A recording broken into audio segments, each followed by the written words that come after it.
Welcome to another episode of OA Ako, the Telemagazine. And today, Philippine native trees po ang ating topic. Here we have Boboy. Hello. And of course, our co-host for today, Martin and Lizelle. Hello. Karamihan mo sasabihin, anong pag-uusapan natin sa native trees? Hindi naman po yung pagkain.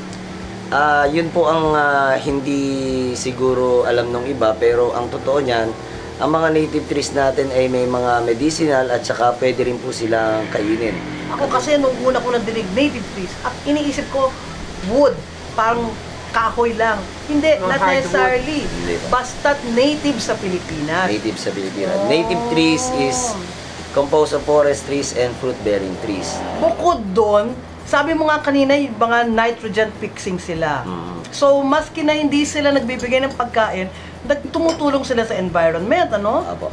Bukod sa naglalagay na ng sustansya sa lupa, no, ito ay naghihikayat pa ng mga beneficial insects and birds or yung mga wildlife, no, na nagiging biodiverse yung ating lugar, no. Katulad po sinabi, narinig ko kanina, no, pag mas biodiverse po yung lugar nyo, mas matibay yung inyong farm o yung sasakit o sa kung anumang sakuna.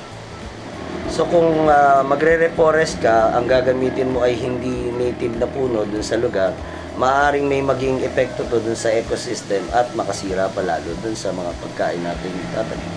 When you say native to that area talaga, ganun ka-specific ba? O basta dito nang galing talaga sa Pilipinas? Dito po sa Pilipinas. Kasi ang buong Pilipinas naman halos pareho rin lang ng ano. Sa liit natin, ano? Nagkakaiba lang siguro din sa altitude niya.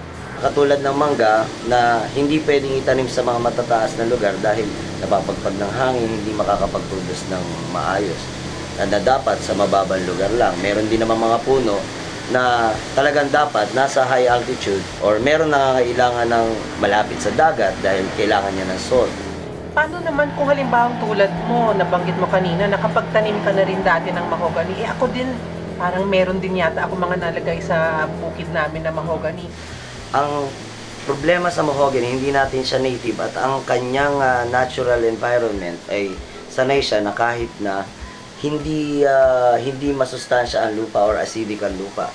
Kung naitanim natin siya sa katulad ng farm nyo na masustansya ang lupa at ang gagawin niya, ang tendency niya, hihigupin yung sustansya. So isang paraan po dun, may distance na lang ng pagtatanim muna dun sa malapit, yung sa area ng mahogany, tapos unti-unti natin siyang ikakat.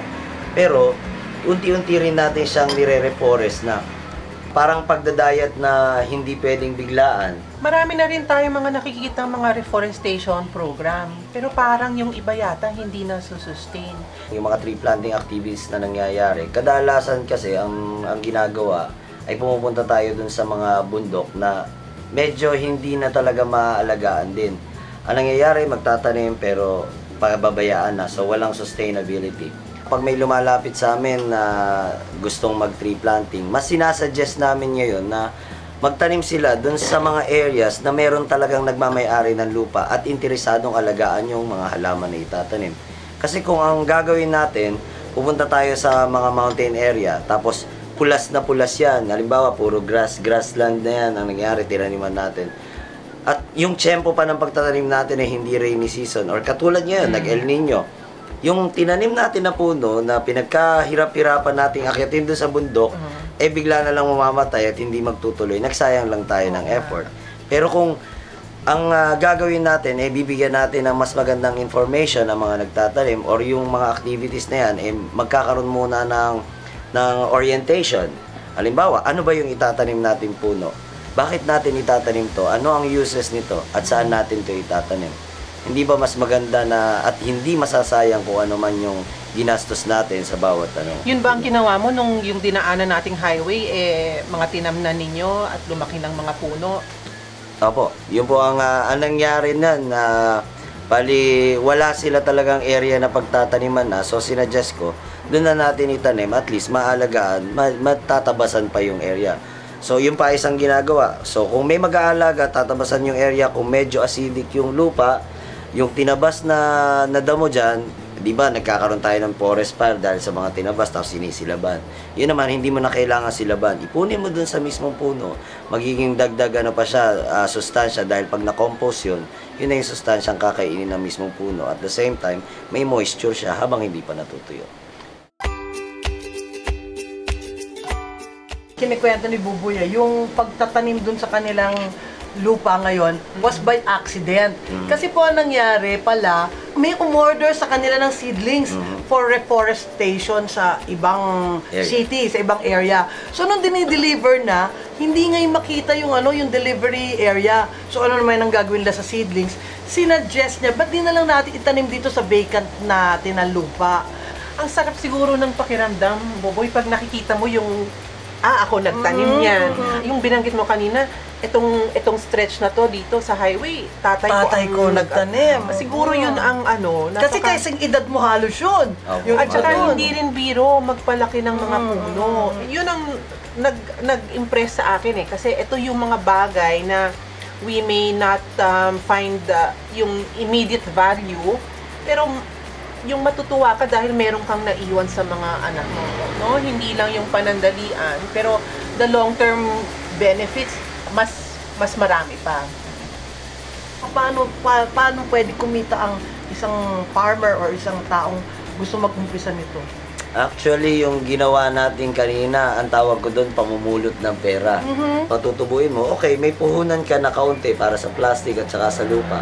After ilang months, 3 months, mabibenta mo ng 10 pesos, 5 pesos, mga ganun. Magkano naman na ibebenta yun ng trader? Yan, 10 piso na yan. Ito po ang isang sikreto. Halimbawa, kumuha kayo sa akin ng maliliit na seedlings. Ang ginagawa ng iba dyan, ililipat niya sa mas malaking pot or plastic pot para mas lumaki ang presyo. At the same time, yung iba, nagsimula lang na, okay, may nakuha kong buto, itinanim ko.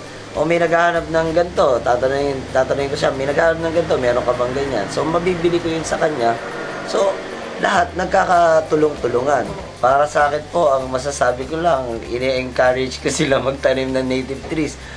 Kanina, di ba, nandun kayo sa plant nursery.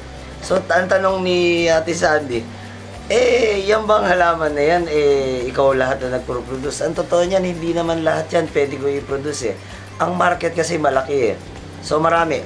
Minsan, 1,000 or 1,000 ang kailangan ng market. Wow. Hindi ko kayang i-produce ang isang klase lang ng puno na 1,000 piraso o kung paano ganun ang order, hindi naman may ibigay.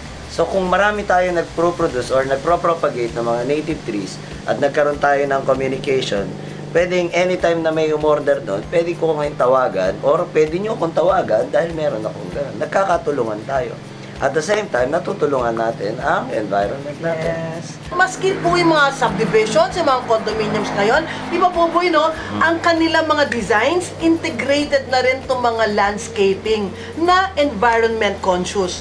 So, meron po tayong negosyo dito sa sinasabi ni Buboy na buto na napupulot.